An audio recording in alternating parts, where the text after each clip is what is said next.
If you look, whoop, there we go, right here. This is a bee cleaning up a dead bee. I don't know if you call that a cleaner bee, a housekeeping bee. But there's a dead bee underneath that bee, and that bee is trying to drag it away. There you go. There it is. Oh, crap.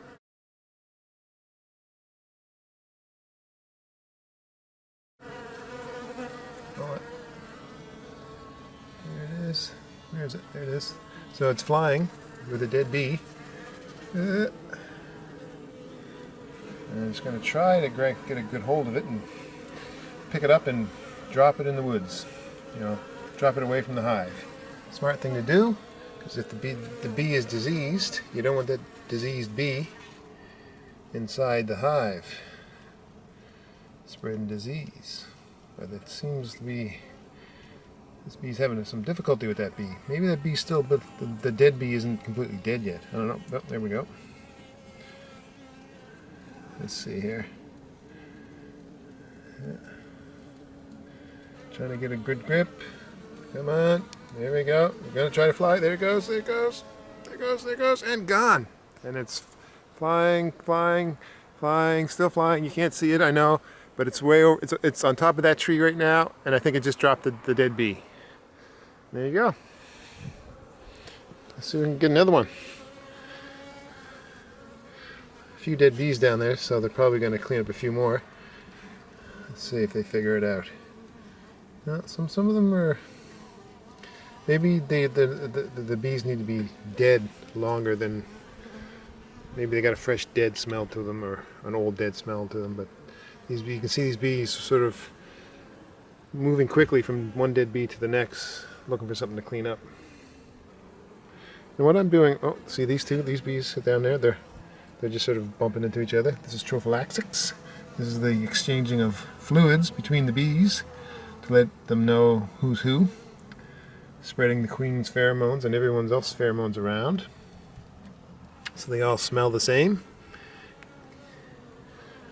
And what I'm doing right now, just standing here in front of this hive, looking down at this jar feeder full of honey and a bunch of dead bees and things, and bees moseying about. I've got little holes in my inner covers down there for ventilation, and they come up through those holes.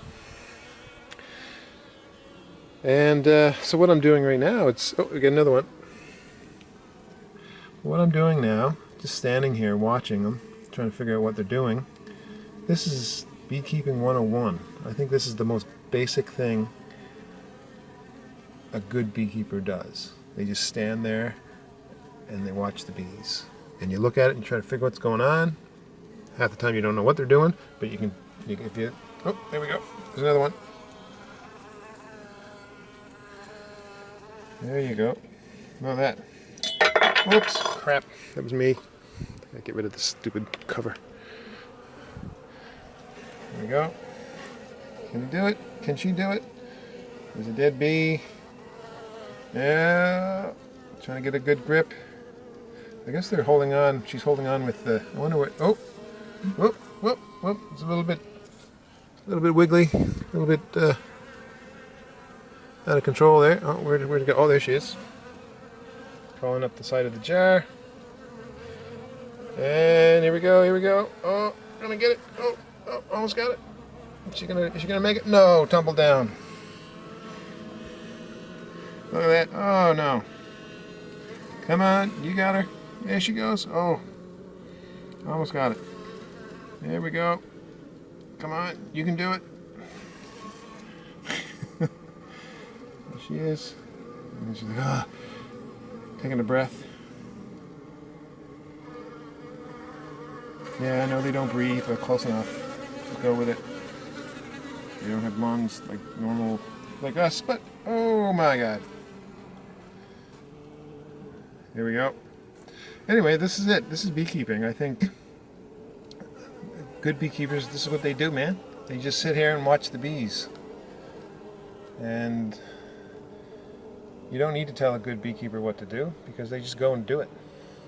They want to do it. They want to stick their face in the hive, as much as possible.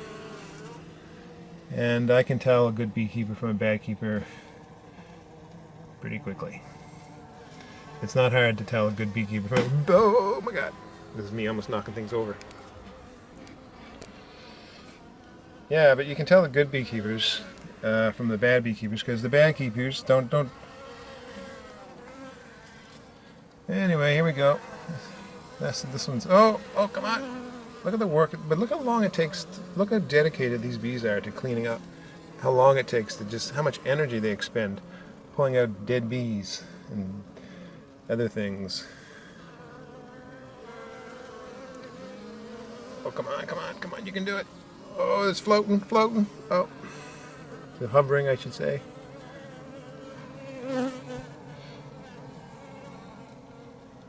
And I can tell you right now. Whoa! Oh! It's getting help from another bee, or that other bee is trying to sting the other bee. Sometimes they get their signals confused. Okay, there we go. Come on. But yeah. Anyway, this is. It's not hard to spot the good beekeepers from the bad beekeepers, because the bad beekeepers don't want to do anything. When I was involved in graduate studies, studying some epistemology type stuff. Whoa, here we go. There, gone. And it's going over to the trees. Oh, okay, and gone. Yeah, when I was studying in grad school, I think most of what I learned wasn't from reading the books or anything like that. It was just through talking to people who were engaged in what they were doing, who were thinking about the same things I was thinking about. That's the same thing as watching the bees. You just pick it up.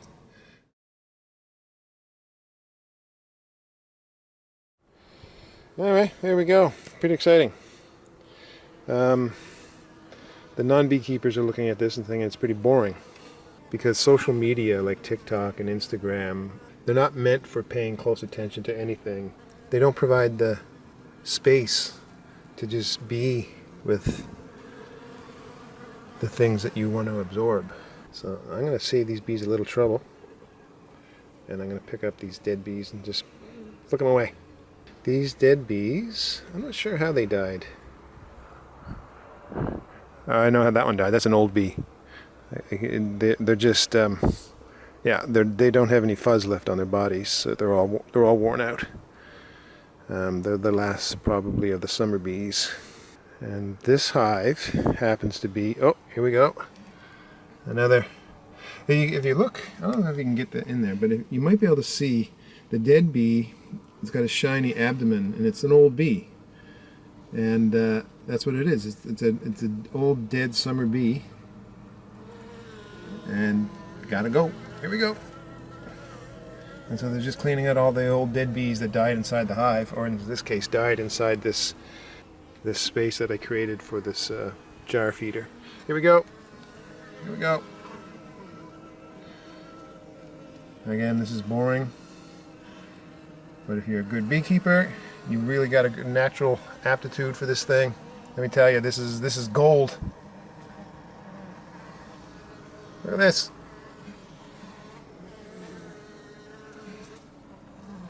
Oh, here we go. Come on, you can do it.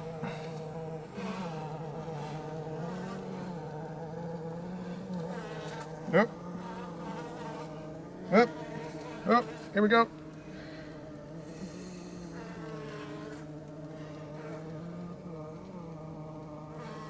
Woo-wee. There's a carpenter. Some call them wood louse. Anyway, it doesn't really hurt the bees, but it does indicate that there's some moisture inside the hives. Anyway, so that's it. Oh, come on. Well, one more for the road here. Let's see if we can get this one.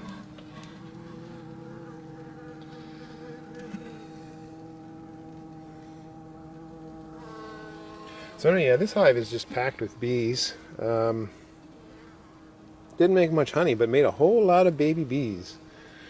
And about 3 or 4 weeks ago, it was just packed, completely packed.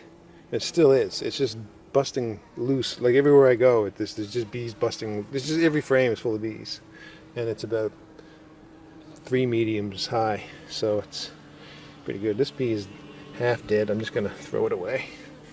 Don't know how that one died. Well, you can see it's. I don't know. Can you see this? There you go. Can you see his little tongue? Her little tongue sticking out. That's a sign of death. The tongue sticking out. Oh, this one's still trying to get it going. The tongue sticking out. What is it? It usually. Sometimes it indicates something. I don't know what. I can't remember now. There's nothing too critical though. You can see this bee here. It's got a shiny black abdomen. It looks like it doesn't have stripes, and that's an old summer bee probably. And they're just cleaning up all the dead summer bees. And there we go. Still going at it. Oh, look, one here and one there. So I'm just going to leave this open for a little while. I got to remember to close it up before I go to bed in case it rains. But I'll leave this open for a little while and let them clear out all these dead bees. Just pull them out the front, out the top here, because that's where they're all sort of accumulated. And I can tell most of the drones have been kicked out of this hive. Sometimes when the drones are being kicked out, before they get kicked out, they get pushed up, and you'll open up the top box, and it's just nothing but drones. And sometimes you'll pull off the inner cover, and the inner cover is just coated with drones. But they're past that stage yet. And now, and you can hear the drones too. They got a real buzz, different buzz to them. And I've got 1/4 inch mesh on this hive, and the drones can't get in or out very easily. I could have used a 3/8 inch mouse guard, but I couldn't find them, so I'm just using 1/4 inch. Anyway, there you go. It doesn't look like much. It doesn't look very exciting, but there's a lot going on.